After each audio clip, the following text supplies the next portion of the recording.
start has a brand new way to wake up. Okay, one of the things I mentioned yesterday, just in passing, was a Clarence City Council dog management policy draft review for 2021-28, which is now open for comment. So I want to get into this issue by saying this is simply the council popping up some ideas and getting feedback on from locals, okay? Part of the problem, though, seems to be the areas where one can and cannot walk a dog. So part of the review seems to be banning dog walking on Bellerive Beach, but maybe making it a little easier and having some off-leash at Howrah Beach, which is just next door. The Hobart Dog Walking Association, not terribly happy about it. Tansy Lewis is the president of SAME, and I've got her on the line now. Tansy, hi, how are you? Oh, well, how are you? Oh, I'm very well, thank you. You're how long have you been walking your dog at Bellerive? Oh, since probably probably the early 2000s. Okay, and it's a regular dog walk. Forgive me, because I'm not a local there, and I'm obviously not there early in the morning because I'm here at the studio. So, just how many people do you think on a daily basis would use the beach to walk their dog? I actually wouldn't be able to tell you. I actually find that it's often more people walking their dogs than just general public on Bellerive Beach, and a lot of dog walkers who live locally will say the same, that that dog walkers are there. But other people aren't there unless it's a hot day. Okay. The one of the reasons the council's having a look at this is, if I can go to Doug Chipman, the mayor, quote, responding to community concerns and trying to seek a balance, apparently, between areas where dogs can exercise off-lead and people can get out and about without feeling, this is the key phrase, feeling threatened by dogs enjoying their freedom unchecked. So the argument is, what, people are feeling boxed in because there are dogs wandering around off-leash and they pose a threat? Been any incidents recently? Well, the Clarence City Council would have to say whether there have been incidents, because obviously, if there are problems, they would get the reports. But we haven't heard of, significant incidents with dogs causing problems.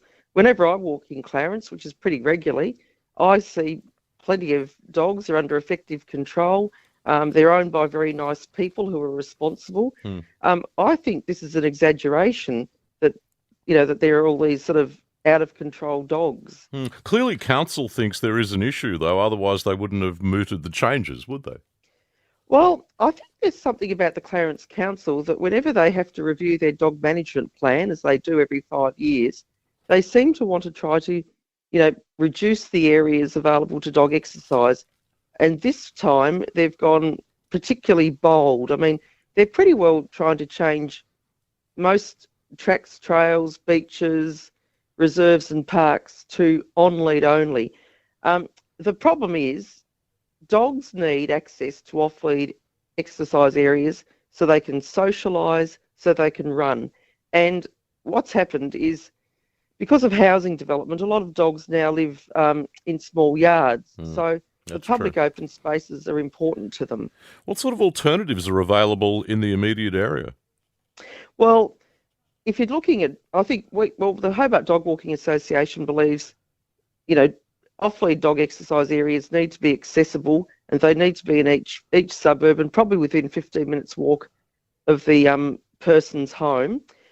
In the case of Bellerive Beach, if dogs are banned from Bellerive Beach, the people of Bellerive will have no off-lead dog exercise area apart from the very small South Street training ground, which is often not available for dog walking because it's used as a car park when cricket's on, for example. Okay. And it's often only half the space is available because the council have divided in two and often, close one side to rehabilitate the grass. Now, I know some people think, oh, well, there's Howrah Beach next door to Bellerive Beach, but the fact is, if you live in Bellerive, it is quite a significant walk. If you're a time-poor person or an elderly person, to be walking the extra distance to Howrah Beach. And the Howrah people are saying to me, they don't want, to have all the Bellerive dogs crowding onto Howrah Beach. Yeah, especially off lead. That would be a concern for the good folk at Howrah, no doubt. Off lead actually isn't a problem. providing, I mean, a lot of the times off-lead dogs are minding their own business. They'll just trot along, or they might have a bit of a run. They might, they're not a problem. I mean, they don't often, most of them don't approach people because they're more interested in, like just being, in the open space or socialising with other dogs. Oh, if I see a dog, whether it's on a leash or not, I'll go up and say good day and have a bit of a conversation with it. I'm just like that. I'm sorry. I can't No, a lot help of people are like you. I mean, I'm like that as well. If I see a dog, I'm quite happy to sort of, go up and say hello to it. But some people have the fear, though, don't they, Tansy? It's true. Some people have the fear of dogs. If you've had an episode at some point where you got chomped as a kid or something, which I did, by the way, but I managed to get over it. Well, so did I. I mean, I did as well. Still got the scar. I mean, I can still show you the scar where it fanged me on my arm. All these years later, I was about 12 probably. Right. And it properly went me. Look, there is a place. Sorry, no, there is a place for more education about safe behaviour around dogs. I mean, I think part of the problem is that sometimes people don't know how to sort of respond properly to dogs, and that's the case with children, which is why the Delta Dog Safe program going into schools is very good, because it teaches children how to behave around dogs and to read dogs' body language, etc.